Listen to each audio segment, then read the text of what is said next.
Magandang umaga po, magandang tanghali, magandang hapon, magandang gabi, mga kaantingero-antingera ko dyan. Hi, kumusta po kayo? Sana nasa mabuti kayong kalagayan at maraming swerte ang dumating sa inyo at padating pa. Kung ang video po na ito ay hindi para sa inyo, please skip. Pero kung gaya ko po kayo na paborito ang mga ganitong topic, tayo na po at pagpatuloy natin. Huwag po makakalimot magdasal sa mahal ng Diyos, ano? Maraming salamat po. So, sa video po na ito, pag-uusapan natin ang kahalagahan ng naging crystal na yun buto, yung tinatawag na bone marrow na nung naging crystal na po So, ito po sa na to, ginagamit ko ito para sa aking protection. At ito ay kung hahawakan po, ito ay nagbibigay ng init. Sinacharge niya ang energy ko or kini-cleanse niya po. So, every time po na galing ako sa labas, hinahawakan ko po ito bago ako pumasok sa loob ng bahay para kung ano man po yung negative na na-absorb ko, hindi ko madala sa loob ng bahay. So, ang kagandahan po ng ganito, at kung kayo ay makakasumpong ng ganitong klase po na agimat or na mutya, kunin po ninyo kasi ito po ay maganda na masyado na para sa gamit sa personal.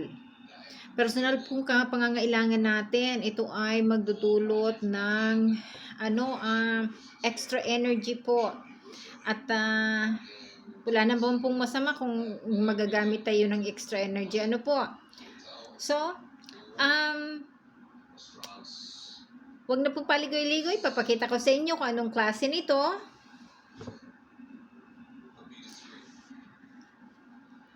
Ayan po. Lagi na siyang ito po, crystal na siya Ayan po ang niya.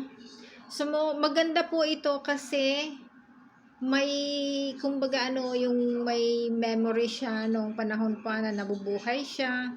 So, napakaganda po ng niya, ng energy niya.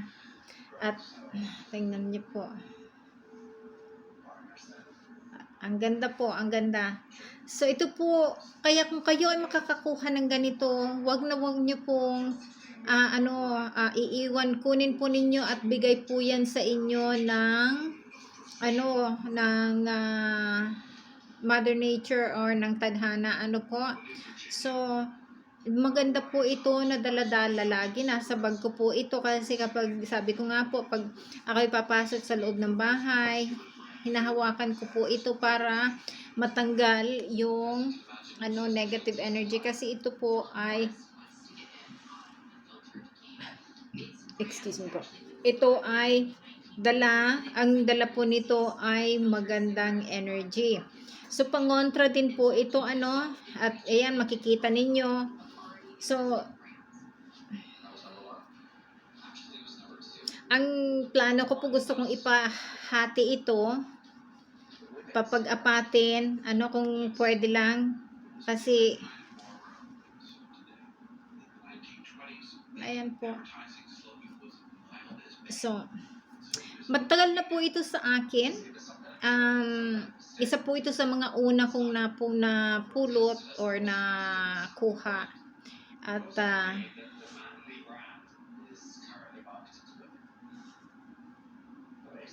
At kung titingnan po ninyong masyado, ayan, nakaukit po mismo ang hayop na may-ari nito. Ayan, tingnan niyo po ha. Ang ganda po So, ayan. So, tingnan niyo po. Ayan So, ang ganda po So, ito lang po maikling video ko. Gusto ko lang sa inyong i-share ito kasi Holy Week po. So, lilinisan ko ito ngayong Holy Week at panibago na naman na na servisyo niya sa akin. So,